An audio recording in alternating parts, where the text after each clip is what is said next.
Hello and welcome to the latest episode of the Low Budget Review Show. I am your host, Eric Smith, and today I am talking about Racing with the Devil by Bryan Smith. This is from Grindhouse. It has a great cover. It is his newest book. As of this recording, it is a Halloween book, which is why I read it. When I read it, trying to read all Halloween stuff this October of 2021. And coincidentally, if you watched my last review, as long as these go in order, the last book I just recorded the review for anyway was Benny Rose the Cannibal King, which takes place Halloween 1987, and Racing with the Devil takes place Halloween 1987. This is not your typical Bryan Smith. For lack of a better way to put it, I'd say he's probably best known as a splatterpunk author, or a splatterpunk style. I don't know if he goes so far as to be extreme, but he does write a lot of very violent books, and there is some violence in this, but it is about these four friends who are looking for this epic party that they've heard about, this epic Halloween party, driving their muscle car, I'm going to say, I'm not a car guy, through these dark, curvy roads looking for this party. And again, trying to avoid spoilers, some stuff happens, and the driver of this car ends up, well, racing with the devil. So, all right. Let's get this part out of the way first. I really enjoyed this book. I gave it 4 out of 5 on Goodreads. It's Bryan Smith. It's well written, interesting characters. It's an interesting story. As I said, it's a departure from his usual stuff. And he does that occasionally. But just to be clear, you're not getting any splatterpunk. Again, there's one violent scene, but it's not wall-to-wall violence in this book. But, okay, so I'm not a car guy. I was never a partier when I was in high school, or much. I mean, I've been to parties, I've been drunk, but I was never, going out and partying all the time, drinking all the time.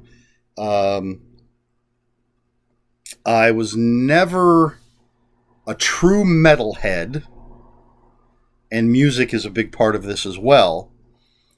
But, all of that being said, that did not affect my enjoyment of this book in any way.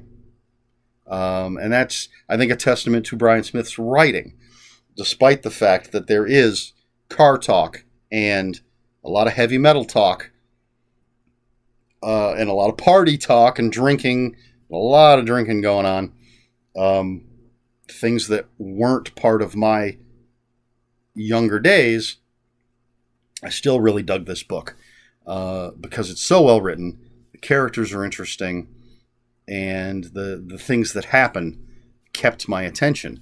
He does have in the back a playlist, or a link to a playlist anyway. Racing with the Devil soundtrack / playlist. So it's a Spotify thing. You put all that info in there.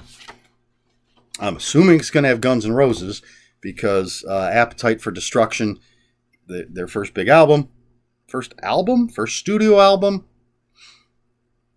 is a big part of this.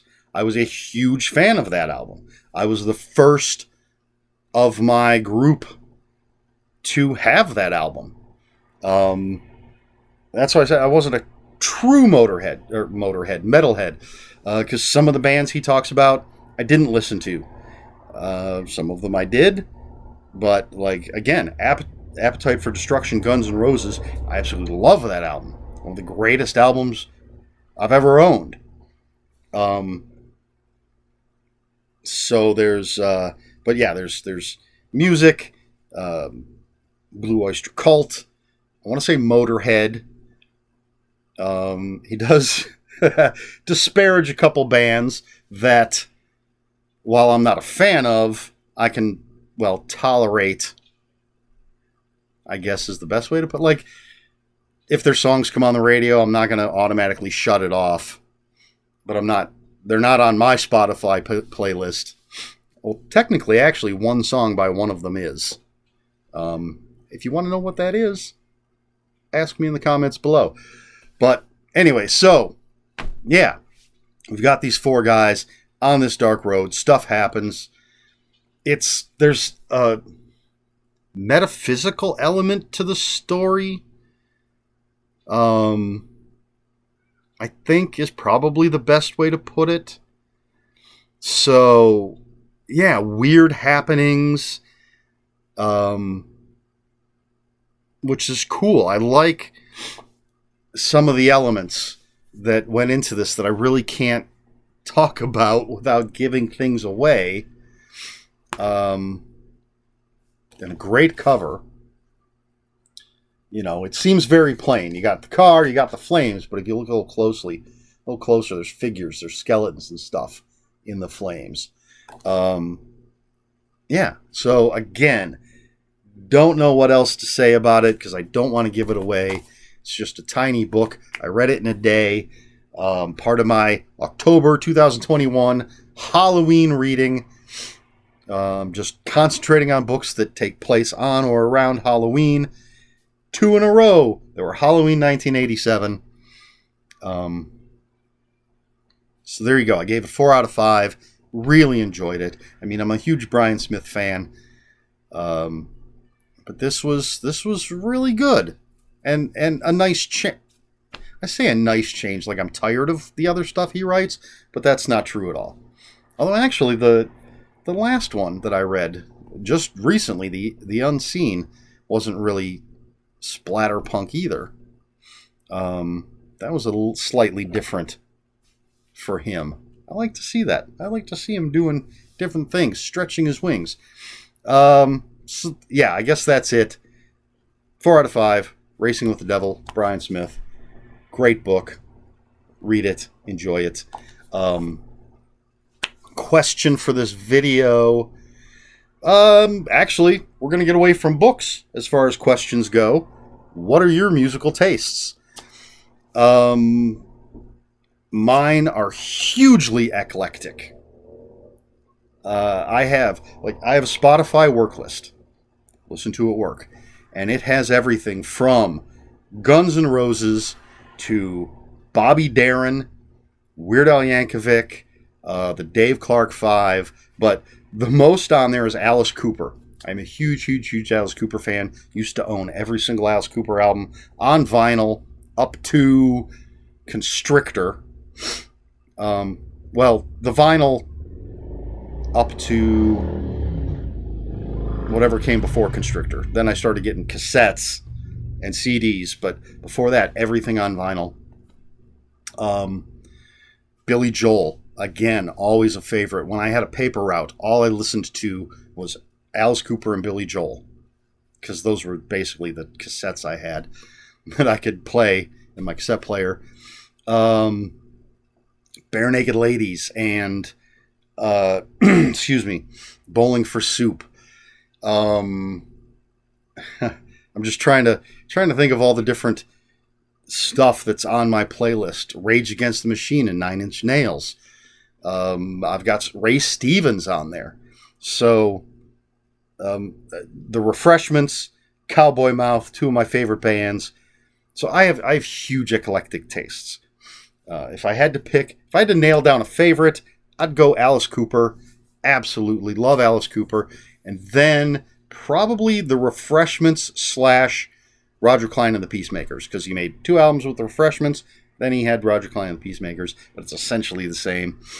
And even those are very different, Alice Cooper versus Roger Clyne. But what are your tastes? What kind of music do you listen to? That's it. That's my questions. Very easy, I think. So let's talk about it in the comments below. I even have, like, if I was looking at my CD collection, I've got Ice-T and Zach Selwyn, for anybody who's heard of Zach Selwyn. And I don't know. Just I have varied tastes. Very varied tastes. All right. So there you go. If you have any comments, questions, corrections, put them in the comments below. Comments are open for spoilers. Just post a spoiler warning. We try to be polite here at the Low Budget Review Show. Please like, share, and subscribe. If you'd care to follow me on other social media, my Twitter is @Ronin5757. My Instagram, where I post pictures of books, comic books, board games, and fuzzy animals, is Eric Smith 5757. That's Eric with a K, ERIKSMITH 5757. That's all I've got for you. This has been the Low Budget Review Show. I have been Eric Smith, and until next time, read more books.